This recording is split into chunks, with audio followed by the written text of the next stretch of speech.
Con esto de la inteligencia artificial, muchas personas, no de forma insensata, recalcan que una habilidad que va a ser fundamental va a ser la capacidad de adaptación, la rapidez a la hora de no quedarse en un paradigma que comienza a morir y estar rápido, ¿no? Y los liberales, en concreto, a los cuales esta capacidad siempre les ha resultado atractiva porque es una capacidad que el empresario debe tener, debe estar rápido a las circunstancias cambiantes del mercado.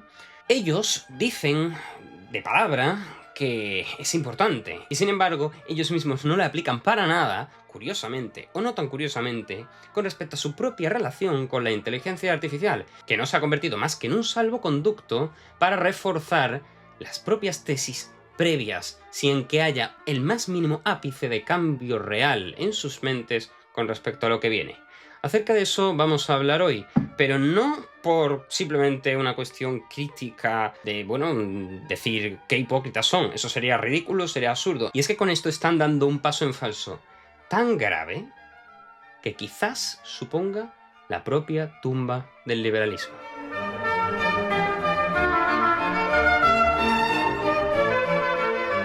En este vídeo no voy a cargar contra el liberalismo desde afuera, sino que voy a intentar pensar como creo que un propio liberal que quisiera la supervivencia de su sistema y la prosperidad, no la supervivencia porque se supone que no está aplicado en prácticamente ningún lugar excepto Argentina, pero la prosperidad futura de sus ideas, querer perpetuarlas en el futuro, digo, voy a adoptar esa posición y empleando un método que, bueno, aunque sea así un poco espontáneo, creo que se acoge bien a la forma priorística de razonar de la praxeología de la escuela austríaca, voy a mostraros por qué creo que es un grave error lo que el propio liberalismo está haciéndose a sí mismo a la hora de enfocar de forma completamente desatinada la revolución de la inteligencia artificial que viene. Y a modo de teaser, que tampoco es que sea nada muy sorprendente, la historia se basa en un principio muy simple, y es que si tú de veras estás teniendo en cuenta a las personas más vulnerables de la sociedad, que ante un evento potencialmente muy negativo, catastrófico para esas personas, en una situación de, ya que no hablemos de desigualdad, de aumento de la desigualdad, sino de aumento de la pobreza, de bolsas de pobreza, debido a que hay algo que se ha roto en el mercado laboral, que es lo que permite que muchas de esas personas que tampoco tienen patrimonio para ahora mismo hacerse capitalistas y hacerse con un patrimonio que les permita vivir de las rentas de ese patrimonio, sino que ya están en una situación que vive de la renta del trabajo y no van a seguramente en estos pocos años conseguir un patrimonio, evidentemente, tal que les permita vivir de esas rentas, esas personas van a estar tan vulnerables en una situación como la que estoy describiendo, que sin la existencia de un Estado que no solamente inserte una renta mínima absoluta de subsistencia, sino una renta holgada, va a dar lugar a revoluciones sociales de tipo violento, como no las hemos vivido en el occidente europeo desde hace ya, gracias a Dios, muchas décadas. Y aunque he dicho países europeos occidentales para circunscribirme a un caso concreto y que no se me pueda mezclar con tendencias propias de diferentes países, esto es una lógica que, habida cuenta del siglo XX, también es así en la mayor parte de lugares del mundo. Pero bueno, el caso es que la hipótesis se va a basar en que hay, valga la redundancia, hipótesis obsoletas que hacen inviable un sistema que va a desfavorecer a tan amplias capas de la población, todo esto como axioma, si ocurriese tal catástrofe a nivel laboral en el mercado debido a la inteligencia artificial, todo esto favorecería una situación que induciría el propio colapso de un sistema que pudiera llamarse de libre mercado. Porque una red de seguridad de última instancia holgada va a ser estrictamente fundamental si aceptamos la posibilidad de que lo que viene va a ser tan grande como muchos de estos liberales ellos mismos admiten y ponen su dinero ahí. Es decir, que el libre mercado, queriendo defenderse a sí mismo de manera obsoleta con ideas anticuadas, podría hacer que el odio se alimentara hasta tal punto que ese odio anti-libre mercado acabara con él, a la manera como sin duda ha ocurrido tantas veces en el pasado, de un sistema a todas luces obsoleto, desde adentro no se ve tal obsolescencia y se intenta meter en un cajón. Eso, como si así fueran a solucionarse las cosas, y lo que se consiguen son guerras civiles.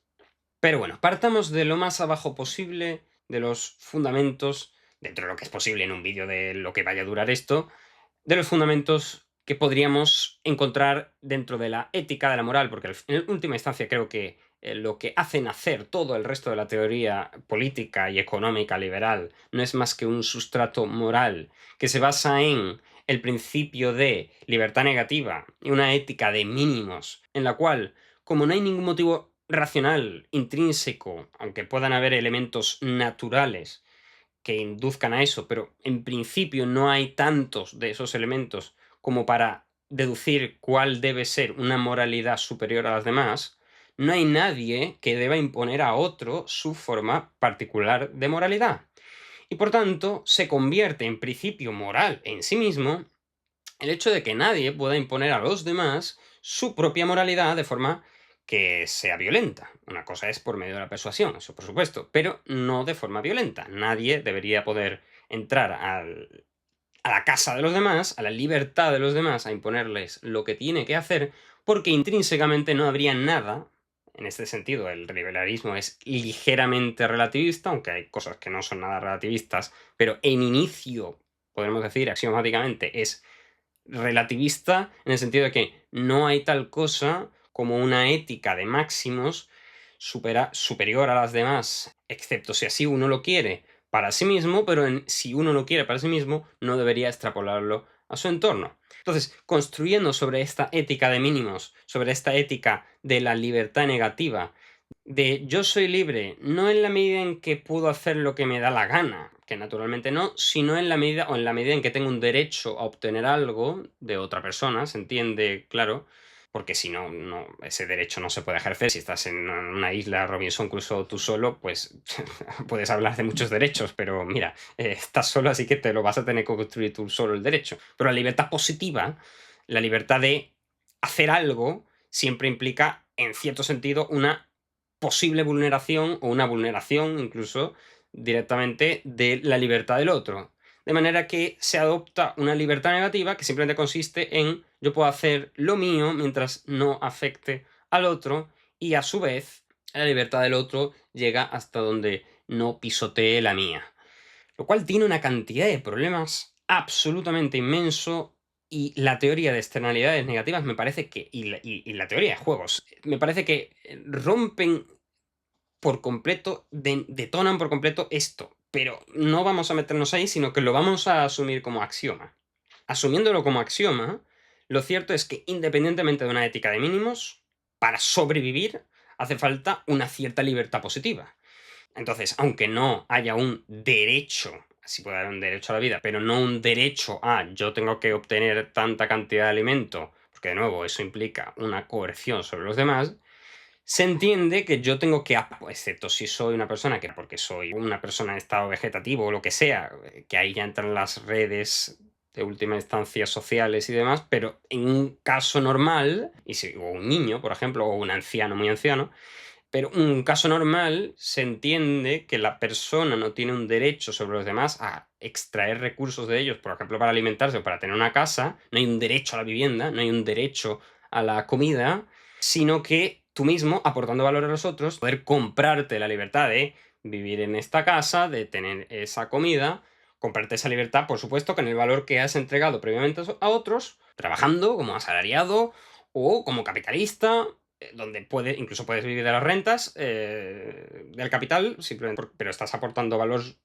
supuestamente y no supuestamente, estás aportando valor en forma de poner el dinero en la economía en un proyecto tan arriesgado que los demás no lo harían y por tanto estás haciendo avanzar la economía debido al riesgo que estás dispuesto a aceptar y también con el desfase temporal de no invertir tus recursos en consumir algo ahora, por ejemplo, sino en eh, posponer a un futuro que puede ser bastante lejano, ¿no?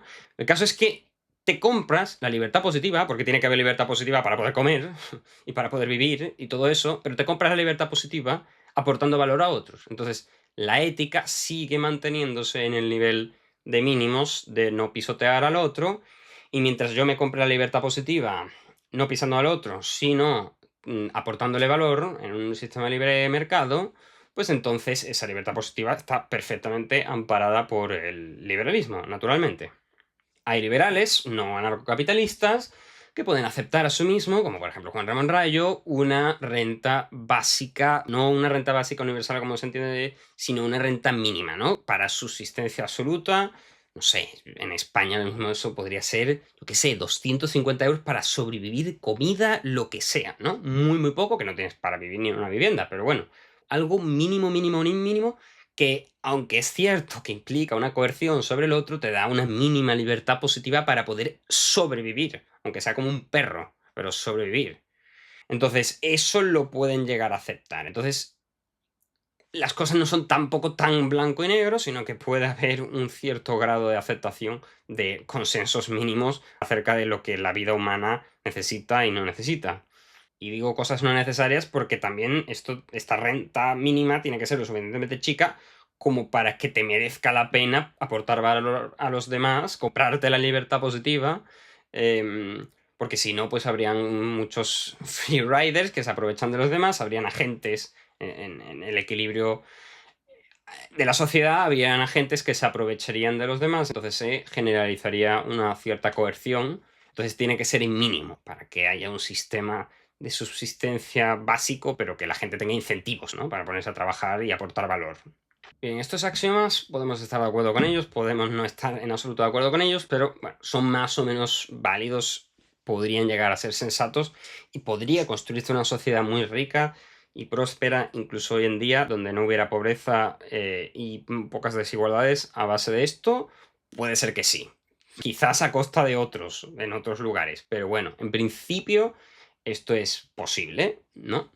Sin embargo, la idea es que al meter ciertos axiomas de inteligencia artificial general, aquí en ningún momento, ya digo, es un método a priorístico. No es necesario utilizar el empirismo de la inteligencia artificial hace esto. La inteligencia artificial no hace esto. En base a tal estudio, un 23.4% de la gente... No. Aquí queremos razonamientos genéricos que nos valgan, casi a la manera matemática, que nos valgan para ver si realmente los axiomas que acabamos de decir que podrían construir una sociedad que más o menos es funcional, lo siguen siendo, habida cuenta de otros axiomas diferentes que vamos a estipular ahora. Y que si esos axiomas los estipulas, puedes aceptarlos o no, y ya juegas con eso, pero si los aceptas, entran en contradicción con los otros. Entonces el sistema no es viable. Entonces, si estos axiomas que vienen ahora son los que podemos tener muchos motivos para aceptar, los otros automáticamente deberían ser rechazados y el liberalismo no serviría para nada. Primero, una definición. Inteligencia artificial general, me voy a referir a ella, aunque sea de forma algo vaporosa, esto no puede ser 100% riguroso, como una entidad que alcanza un nivel cognitivo equivalente al del ser humano. Cognitivo, no significa de agencia en el mundo, no significa de sustitución del trabajo, como algunos estipulan como definición de ella, sino habilidades cognitivas, que tampoco tienen que incluir, por supuesto, existencia de conciencia ni nada de eso, ¿no? Y tampoco de emocionalidad, porque bueno, la emocionalidad es un aspecto importantísimo de la psique humana, pero no es necesario para una inteligencia. Vamos a estipular ese principio. Entonces, AGI, una entidad con las facultades cognitivas intelectuales de un ser humano. Y un pequeño escolio a esta definición, evidentemente, definir capacidades cognitivas equivalentes a las del ser humano es absurdo e imposible de definir con precisión. Pero esa indefinición no importa, es un vector. Entonces, a ver, no es que ahora de repente es AGI y después no es...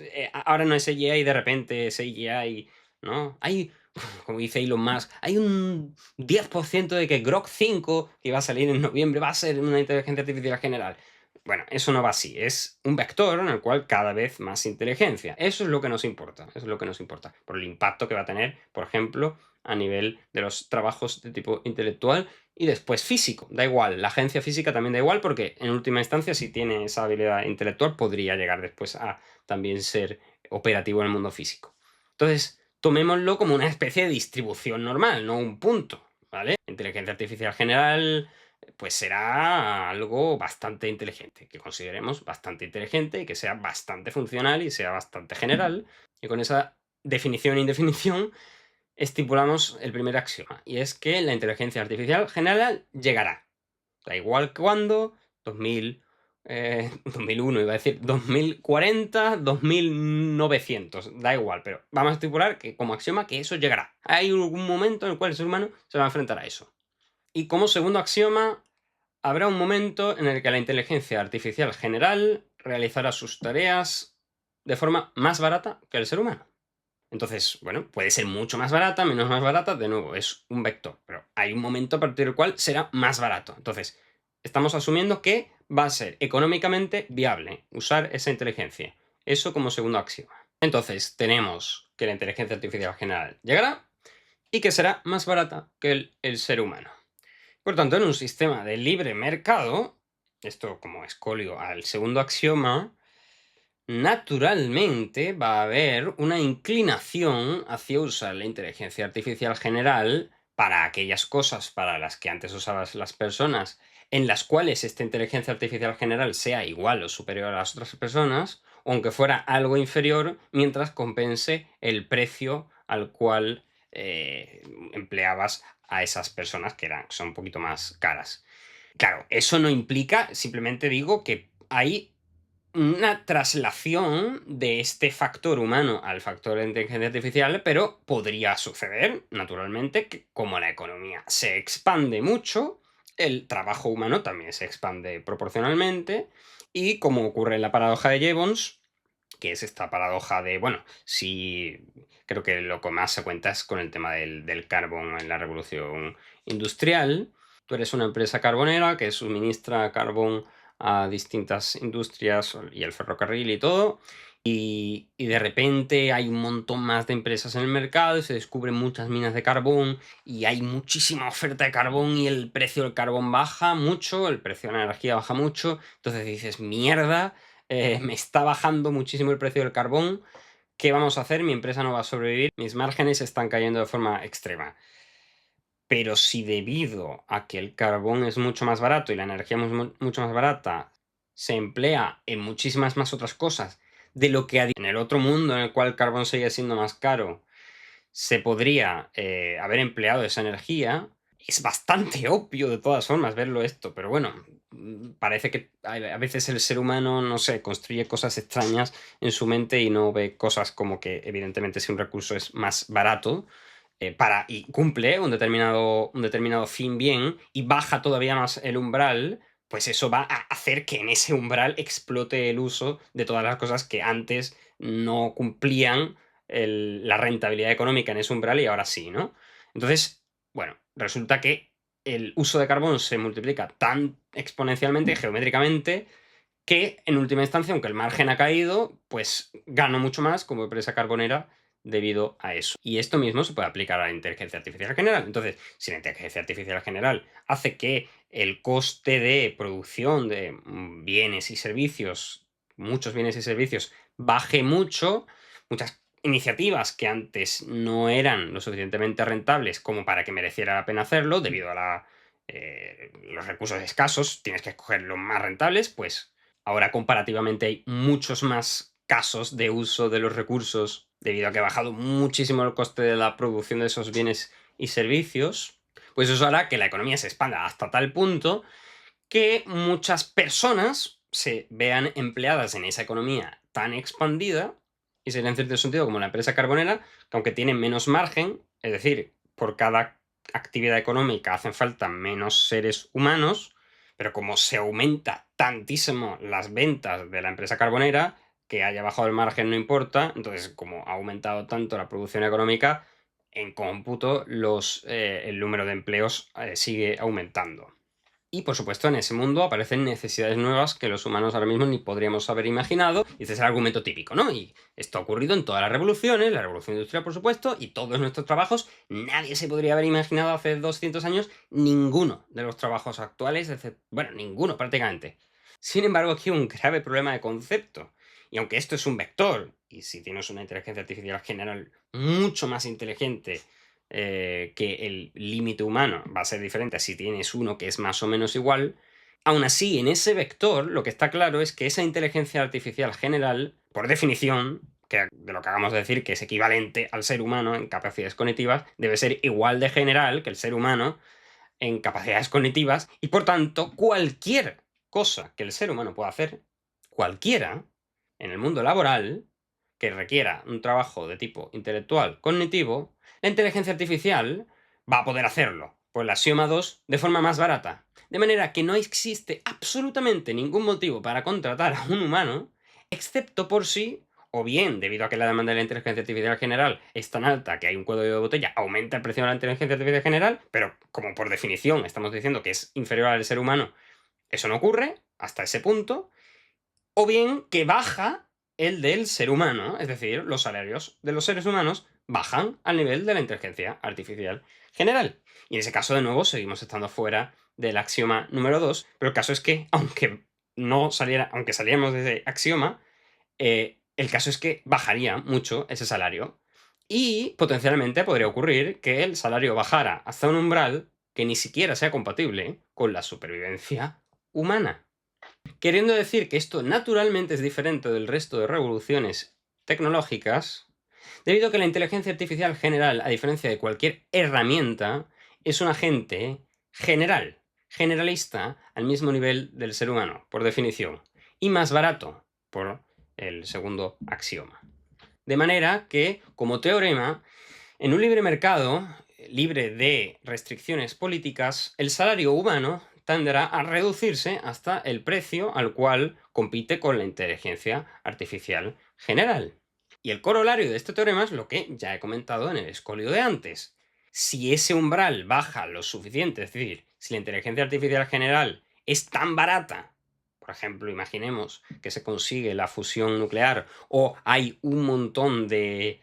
Bueno, la energía solar en el espacio resulta mucho más viable que en la Tierra y eventualmente conseguimos que el coste de la energía sea muy, muy, muy, muy bajo, podría llegar a suceder, y los modelos muy, muy, muy eficientes, podría llegar a suceder que para un coste humano de una tarea que ahora mismo asociamos un salario de 2.000 euros, la inteligencia artificial lo haga por 20.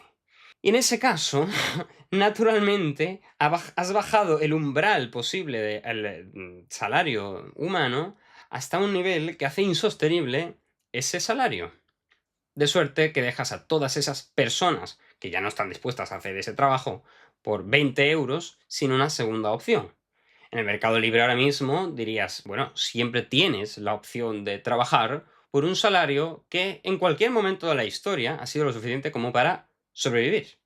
Bueno, eso es mucho decir, evidentemente, con el hambre que ha habido en el mundo. Pero bueno, una persona que haya trabajado en el Paleolítico, en el Neolítico en general, si no es por un factor externo, una plaga o una violencia, un sometimiento de otras personas, siempre puedes irte a un bosque y más o menos sobrevivir con lo que haya, se supone, ¿no? Pero aquí podría ocurrir que no. Es decir, que haya una sobrepoblación de personas y que todas esas personas no exista forma de que su salario alcance un nivel de subsistencia. 20 euros al mes ahora mismo en una economía occidental.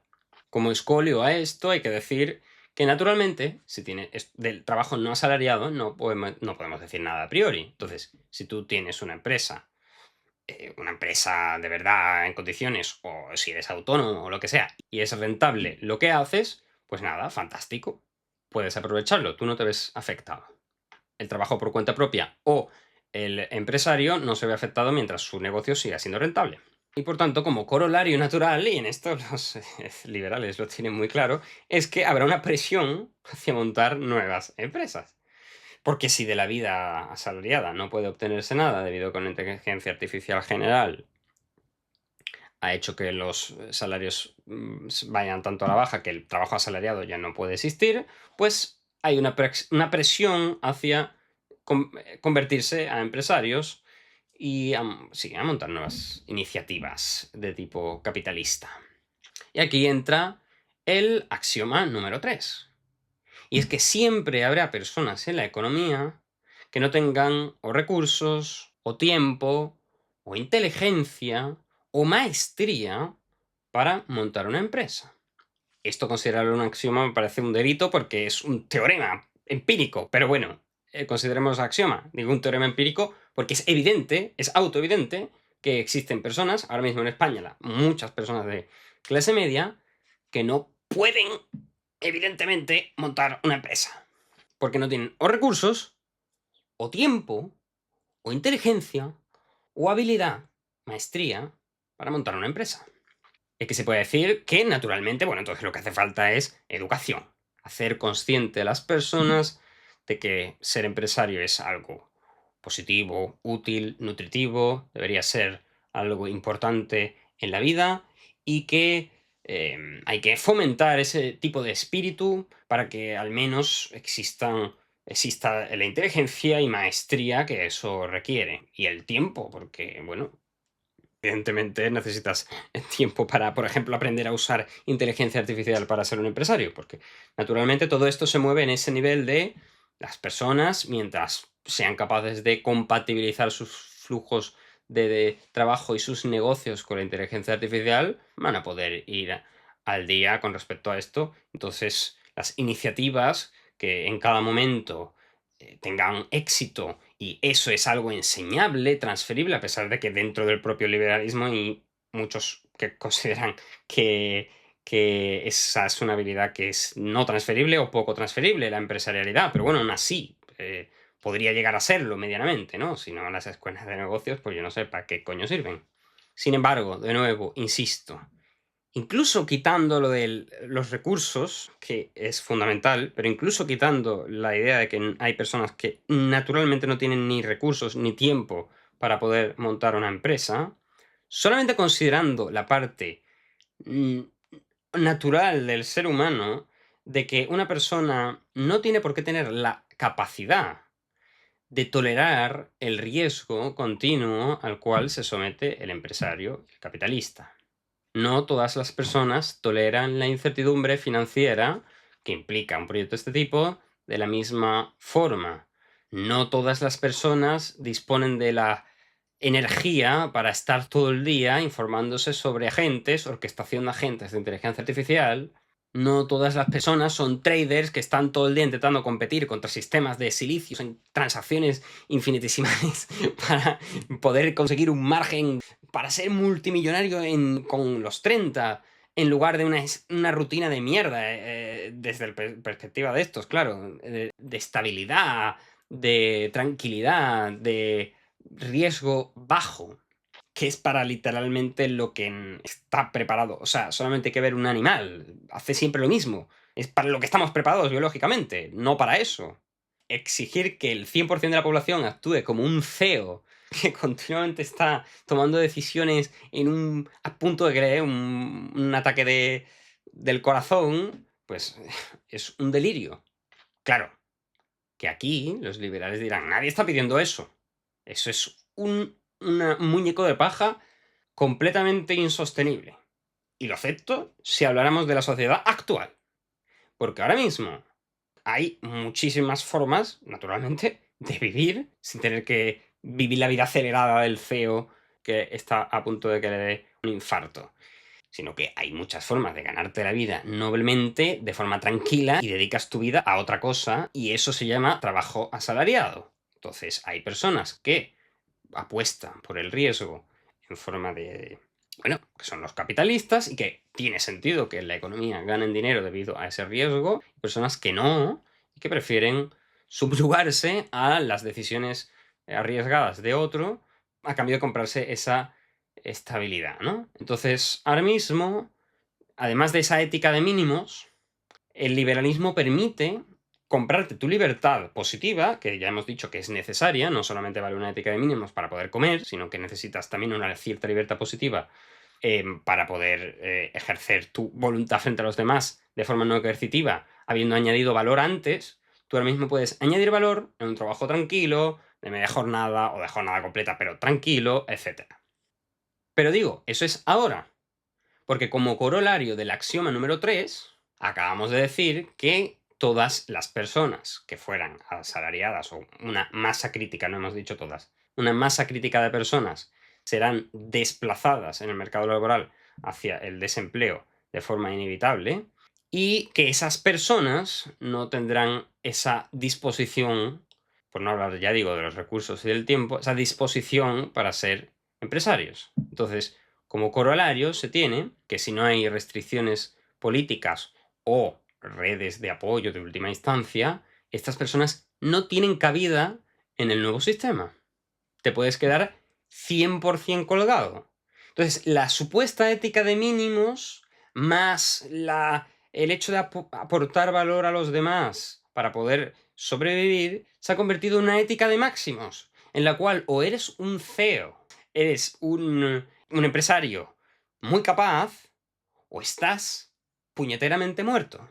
Repito, la ética de mínimos se ha convertido, debido a la necesidad de una libertad positiva que ejercer sobre el mundo, en una ética de máximos de vida es igual a ser empresario. Si no, no vales. Eso, por supuesto, en el caso de que no haya ningún tipo de restricción política, es decir, en un caso anarcocapitalista, y tampoco ninguna red de seguridad de última instancia familiar, de personas que conoces y demás, que es lo que van a proponer, naturalmente. Pero si no hicieras ninguna de esas dos cosas, pues estarías en esa situación que acabo de escribir, en la cual o eres empresario o literalmente te mueres de hambre. Entonces, yo esto lo defino como tal, una ética de máximos. Lo que precisamente quería evitar el liberalismo al comienzo del todo, que era decirle moralmente a las personas lo que tienen que hacer, se ha convertido en un principio muy claro.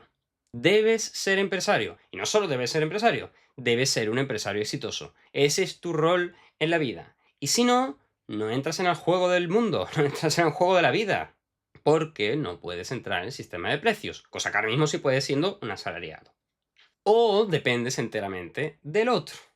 Naturalmente, esto es una forma de servilismo, de esclavitud, que justifica el liberalismo con su supuesta ética de mínimos debido a la agregación de toda esta serie de axiomas que, por otro lado, no son nada descabellados, como podéis haber aceptado los tres perfectamente. Una sociedad en la cual los únicos que pueden entrar al sistema de precios, por tanto, los únicos que pueden comprarse libertad positiva, por tanto, los únicos que pueden vivir son los empresarios exitosos. Esos son los únicos consumidores. El resto no tienen derecho a ser consumidores. Y aquí añadimos el cuarto axioma. Y es que una economía, por motivos estrictamente económicos, puede funcionar exactamente igual si hay una parte de la sociedad que no son consumidores. De nada.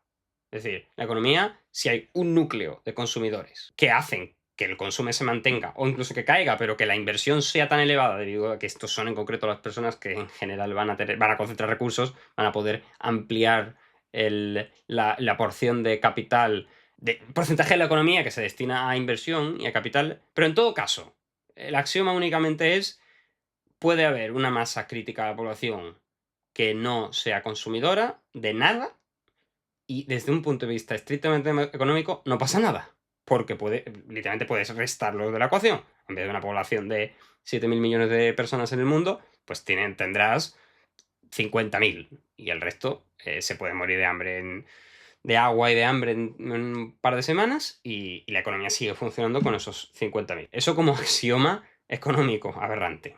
Pero naturalmente, este axioma no dice nada acerca de algo que yo considero un corolario de todo lo que hablamos antes, de que en un estado así como el que acabo de escribir, con 50.000 personas, consumidores, todos los demás no consumidores, que el sistema no se pueda romper por otro sitio, que es por un estallido social de 1000 pares de pelotas, evidentemente. Algo así como el socialismo o el fascismo, que capitalizó el descontento contra los sistemas de ligero o bastante libre mercado. Desde luego, si tienen que ampararse en algo los liberales, es en los sistemas del siglo XIX. Claro, siempre pueden decir que en Inglaterra no llegó a pasar esto, que era el sistema más liberal de todos, o incluso en Estados Unidos. Pues bueno, en los años 30 no se puede decir precisamente que no dieran un buen rumbo hacia políticas casi fascistas y socialistas. No necesariamente tiene por qué convertirse en un totalitarismo nazi, pero sin duda sí se cargó el libre mercado tal cual era, inclusive en estos países, en Estados Unidos y en el Reino Unido.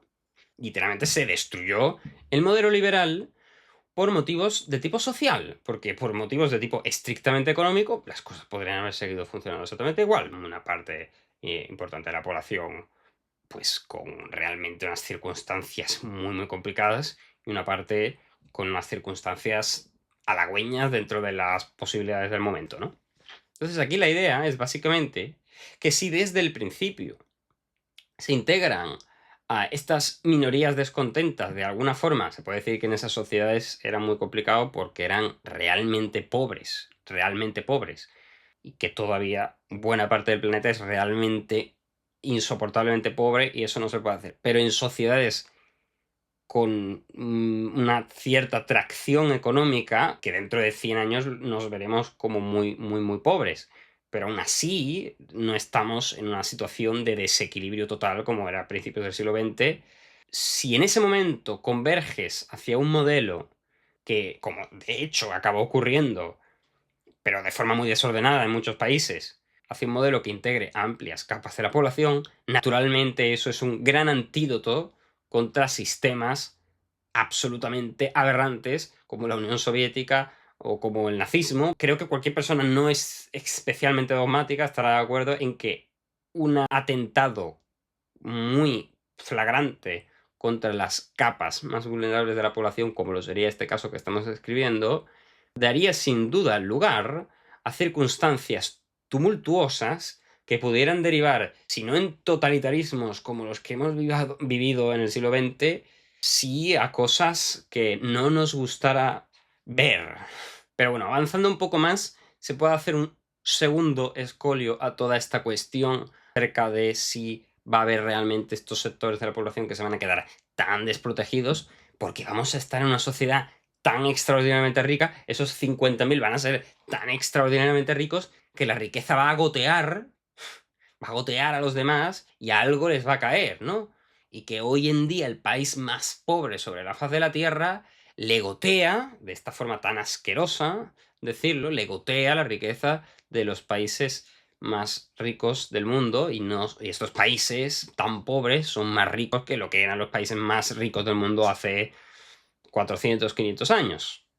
La cuestión de si es necesariamente cierto que una sociedad muy, muy, muy rica, como la que estamos diciendo que se generaría con la inteligencia artificial general, hiciera que los bienes de consumo todos bajaran tanto de precio, naturalmente, si estamos diciendo que de repente el coste de producción de bienes y servicios, debido a que la energía cae a cero, el intelecto cae a cero, pues básicamente va a ser solamente pocas cosas, ajuste temporal, ¿no? El riesgo y demás, pero que el precio de todos los bienes, los físicos, es diferente, pero bueno, bienes, servicios, por ejemplo, pues puede caer muy, muy rápidamente abajo, puede haber una deflación general. Independientemente de que esto, de nuevo, se confronta bastante con cómo las cosas después suelen ir.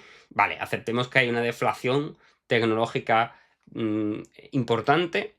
Aún así, nuestro axioma es que hay personas que no, en un sistema en el cual no hay restricciones de tipo político, redistribución de la renta política, ni para ciertas personas redes de seguridad de otros con los cuales están coalegados, esas personas van a tener una renta igual a cero. Y por baratos que sean, bueno, los servicios que consumen los otros y bienes que consumen los otros, estas personas no tienen ningún tipo de capacidad para entrar en el sistema de precios, de manera que dependen estrictamente de los demás. Claro, esto puede ser hoy en día el caso de, como dicen siempre, por ejemplo, Juan Ramón Rayo, el que escribe haikus y es pobre porque quiere, porque no aporta nada a los demás, y él está en su derecho, pero está siendo pobre porque puede ser una decisión legítima, pero es una decisión que está tomando y que tiene sentido que sea pobre porque hay personas que en cambio se están esforzando en hacer cosas que no quieren a cambio de poder tener una casa que le gusta, lo que sea. Y en cambio esta pues es justificable que sea pobre. Pero estamos hablando de una sociedad en la cual no es motivos de voluntad lo que hace que tú no tengas trabajo o si tengas trabajo. Estrictamente de que no existe la posibilidad, según el axioma, no existe la posibilidad de que ciertas personas tengan salario. Siempre puedes converger a cosas de tipo trabajos de tipo físico, pero eventualmente la inteligencia artificial general también llegará a esos. Entonces, eventualmente el razonamiento también se extiende a eso, aunque eso no lo vivamos en el siglo XXI. Aún así, esto es, lo lógico es razonarlo a 200, o sea, a 10, a 30, 50 años vista, por supuesto, pero también a 200 años vista. ¿Queremos que el liberalismo, el libre mercado sea algo porque creemos que es intrínsecamente justo que sobreviva a nuestros nietos? Pues entonces tenemos que pensar en este tipo de consecuencias, naturalmente. Si nos suda la polla completamente nuestros nietos y bisnietos, pues nada, que se maten entre ellos. Pero eso no será sin duda lo que quieran muchos otros también liberales. Entonces, eso por un lado, y por otro lado también, una cuestión adicional es que, aunque los servicios, como ya he dicho, se puedan desplomar algunos de ellos y algunos bienes de tipo no tangible se puedan desplomar, muchos por la limitación física y también los servicios que sigan siendo fundamental que haya ahí personas. Aquí, por ejemplo, hemos estipulado que haya convergencia total de la inteligencia artificial general hacia la del ser humano, pero eso no significa que tú, por ejemplo, si vas a acudir a un psicólogo, quieras hablar con una inteligencia artificial, si es que te lo puedes permitir, ¿no?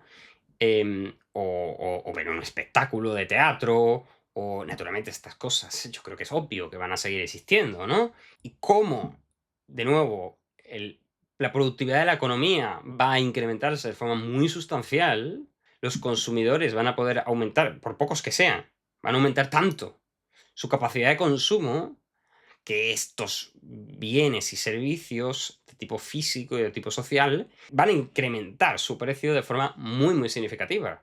A diferencia de otros que efectivamente podría ocurrir que, yo que sé, bueno, la fabricación de robots, se desplomara el precio a cero, cada uno pueda tener cualquiera que tenga un mínimo dinero, tenga un robot en su casa y demás. Pero en cambio, asistir a una ópera puede ser mucho más caro de lo que es ahora, debido a que cuando la economía es mucho más productiva, los salarios de un cantante tienden a nivelarse, pues son menos productivos que los demás, tienden a nivelarse al nivel de la productividad del resto de la economía, y como en este caso seguirían siendo salarios, tendrían que subir, y los precios de una función, por ejemplo, de ópera sería muy alta. Entonces, incluso bienes que ahora mismo podríamos permitirnos en un sistema más productivo, si nosotros tenemos una porción de la tarta muy, muy inferior a la que tenemos ahora, podría ser que esos mismos bienes ya no nos sean accesibles, como naturalmente ocurre hoy en día con cosas como lo pueda ser la vivienda.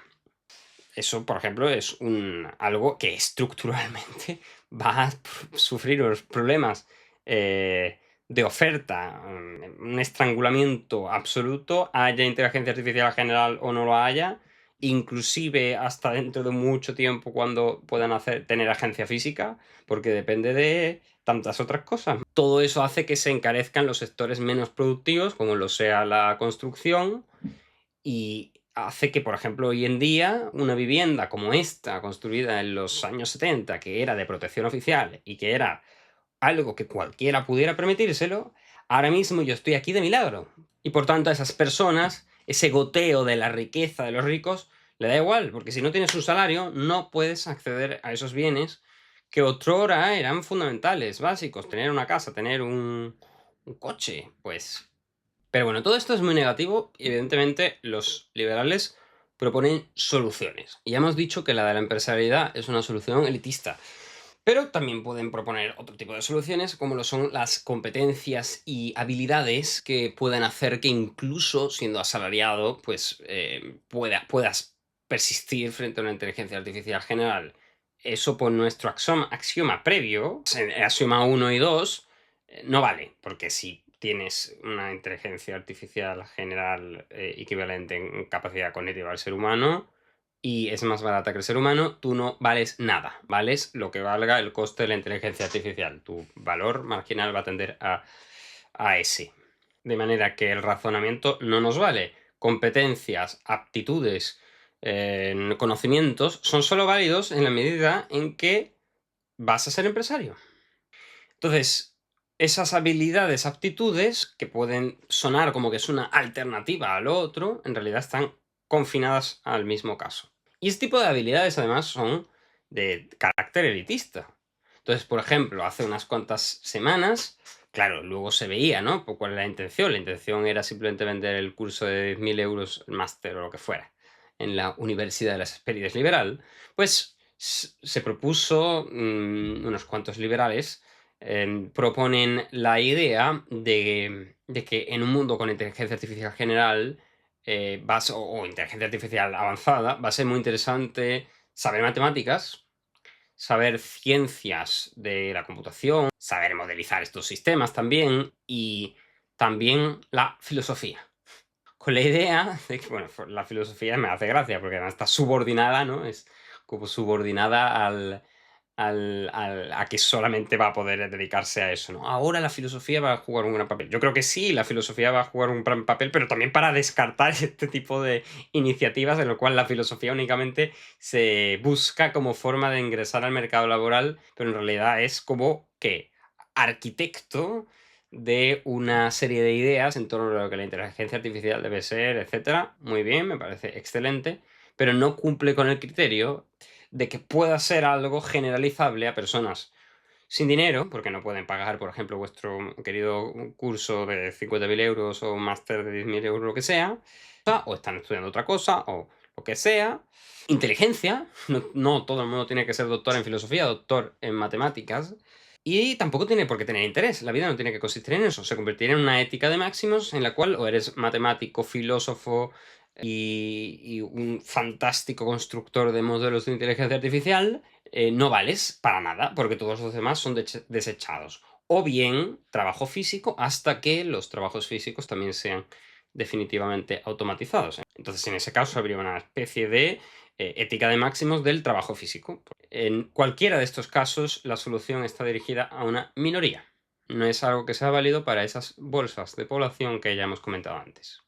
Es una respuesta para la gente del propio gremio. Y aquí podemos añadir las actitudes de ser cambiante, pensar out of the box. Hay que ser muy creativo y muy... Sí, pero para negar la funcionalidad del liberalismo en el sistema, en eso no hay que adaptarse, en eso no hay que pensar, en eso en eso no. Pero bueno, cada pastor con sus ovejas. No sé para qué me metió en esto. El caso es que aún así, asumamos que sí tienes las ganas, la inteligencia, de querer estudiar matemáticas, filosofía, de tener actitudes positivas, empresariales y de cambio y demás. Sin embargo, como por ejemplo pueda ser yo, fantástico, quiero decir, ojalá.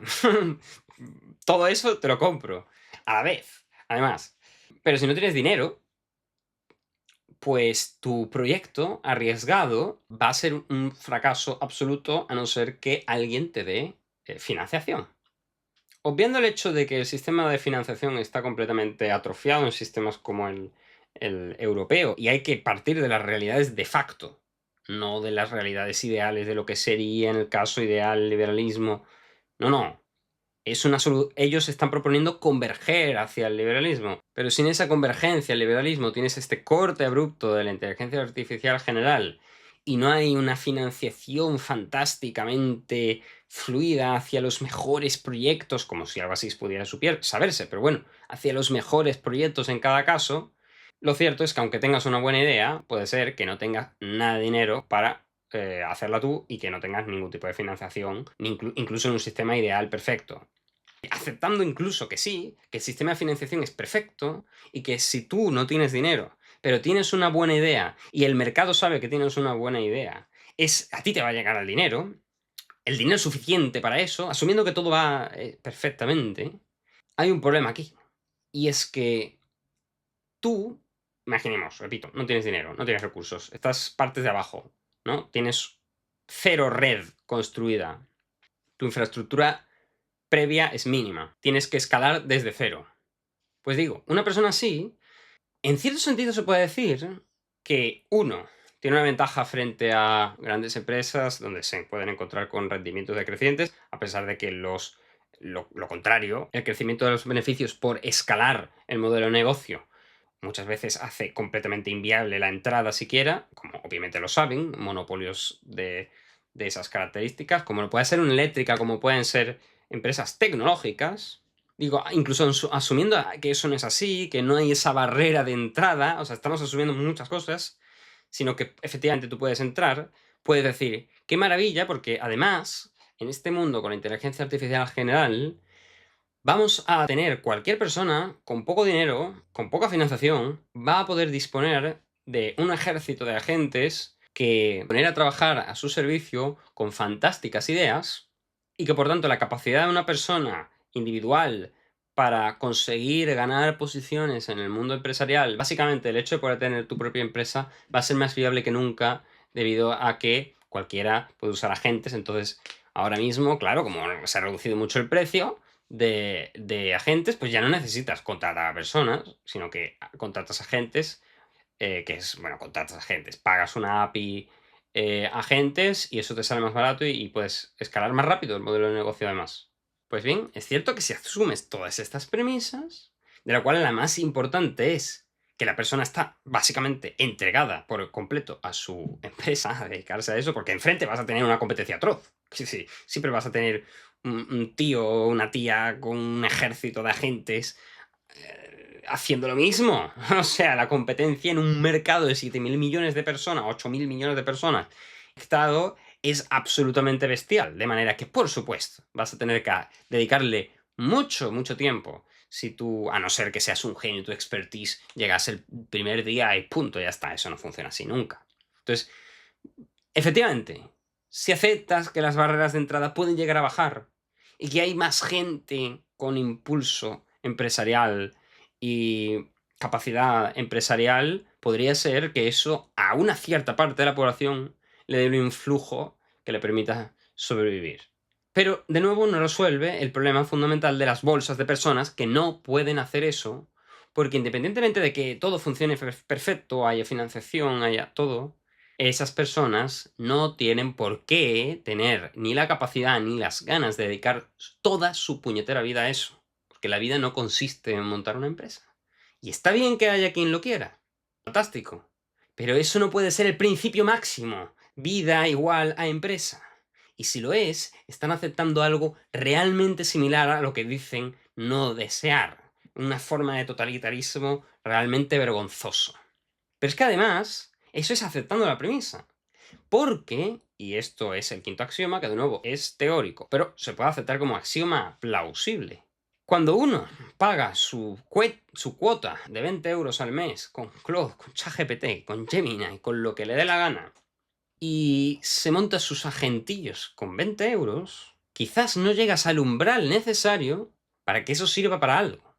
Puede ser que con 200 euros, supongamos 200 euros, te da 10 veces más de uso. Llegues a un umbral suficiente para el cual a partir de ahí sea rentable. Y sin embargo, que para los 20 euros, ese 10% con respecto al anterior te da cero. Que es una función convexa. La utilidad económica respecto de los recursos que tú has invertido en los agentes. Que sea es que básicamente, si duplicas el gasto que haces en agentes, más que duplicas el efecto sobre la utilidad económica. Si eso es así, entonces, incluso suponiendo que funciona de forma perfectamente limpia la asignación de financiación de recursos, lo más racional es que esa asignación se dé a las empresas que ya de por sí tienen más capacidad de digerir esos agentes, de incorporar esos agentes a sus cadenas de producción. Porque de la noche a la mañana ya pueden hacerlo con millones, millones y millones de euros. Y como la función puede llegar a ser convexa, la de utilidad en general, vamos a decir una media, si esa función es convexa, es de facto una barrera de entrada a todos los que están por debajo. Y si encima al axioma, este quinto axioma, le agregas la idea que ya comenté antes, de que ese mecanismo de financiación puede no ser para nada funcional, pues entonces básicamente tienes que el que era pobre es un equilibrio estable, se queda ahí y no tiene forma de salir de esa espiral. Por tanto, como teorema final, si asumes esos axiomas, incluso sin asumir el quinto y el sexto, va a dejar a una masa que pues, podemos considerar crítica de la población, por cuanto empíricamente no parece plausible que un 90% de la población se dedique a la vida a eso, una masa crítica a la población que va a estar básicamente fuera del sistema de poder comprarse libertad positiva para sobrevivir.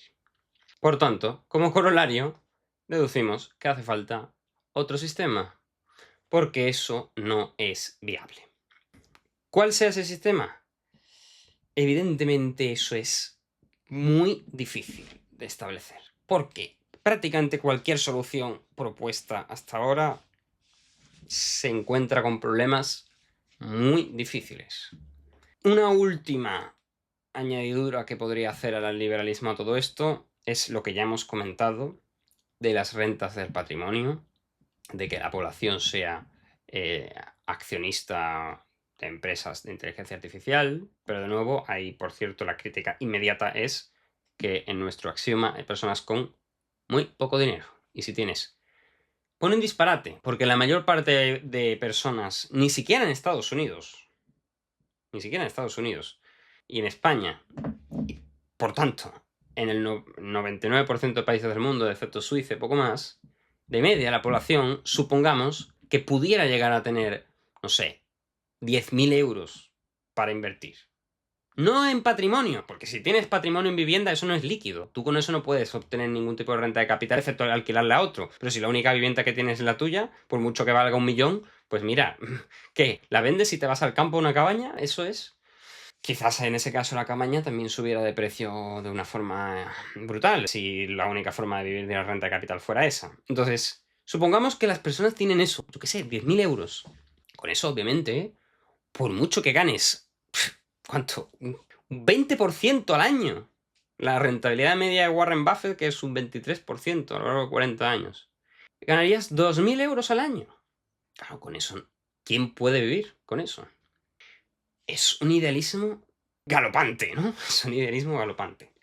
Entonces, ahí naturalmente entra la coacción del Estado, que, por ejemplo, pudiera decidir hacer que su sociedad o bien funcionara por que existiera una renta básica universal, o si no es universal, que me parece una opción bastante estúpida, honestamente, a pesar de que pueda generar ciertos incentivos mejores que una renta no universal, pero bueno, desde luego una renta mínima de subsistencia, pero de bastante más que la subsistencia en la cual están pensando los liberales de hoy en día. ¿Cuánto sea eso? Difícil. ¿Cómo es eso pagable en un mundo en el cual todas las empresas importantes se pudieran concentrar en una economía como la estadounidense, como en Taiwán, si no lo invaden, o China, o en Corea del Sur? No sé, ¿qué hace España? Pues sí, vivir del turismo.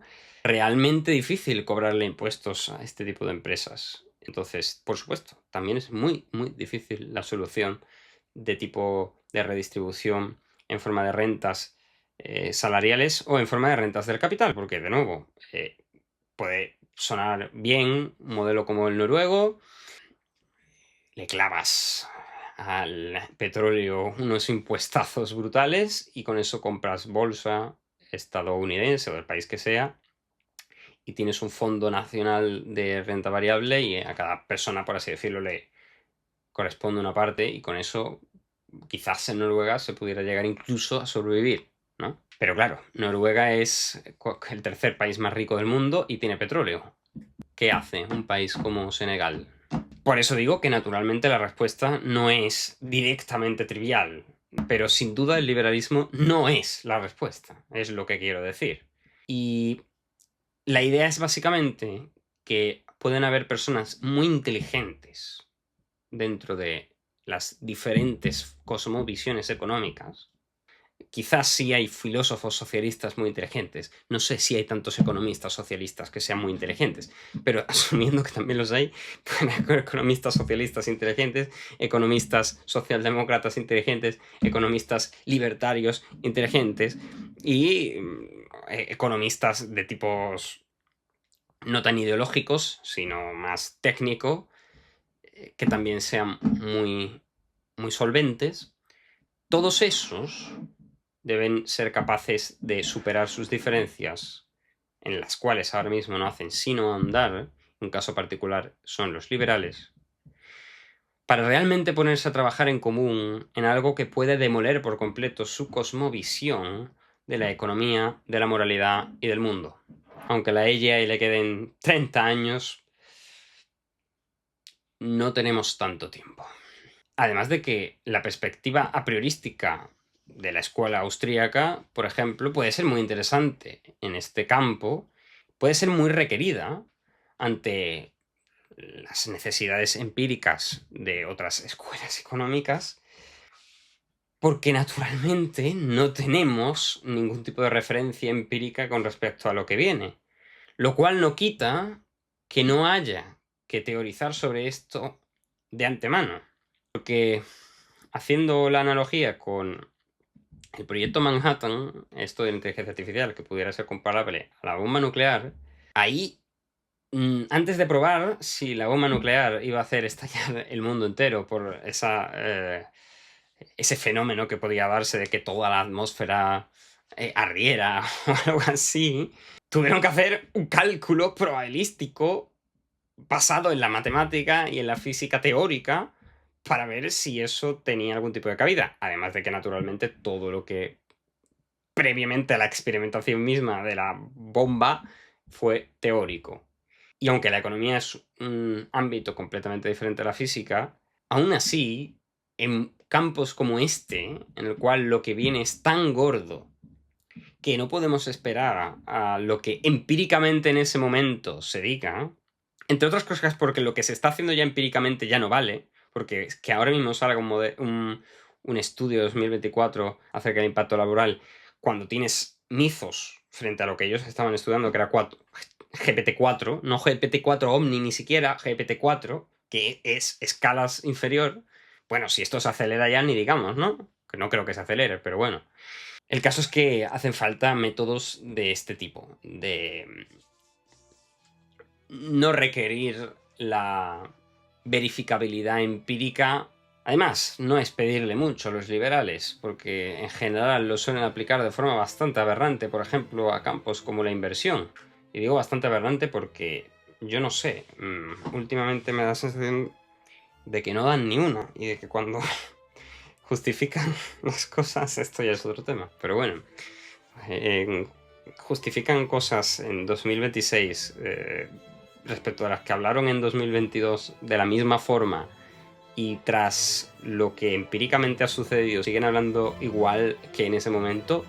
Está claro que tienen muy muy claro que el empirismo no vale para nada y que lo único importante es la teoría económica. Entonces, si tan importante es la teoría, pónganse con esto, que es en lo que la teoría puede rendir. Pero nada, hasta aquí el vídeo de hoy. Lo dejamos por aquí. Nos vemos.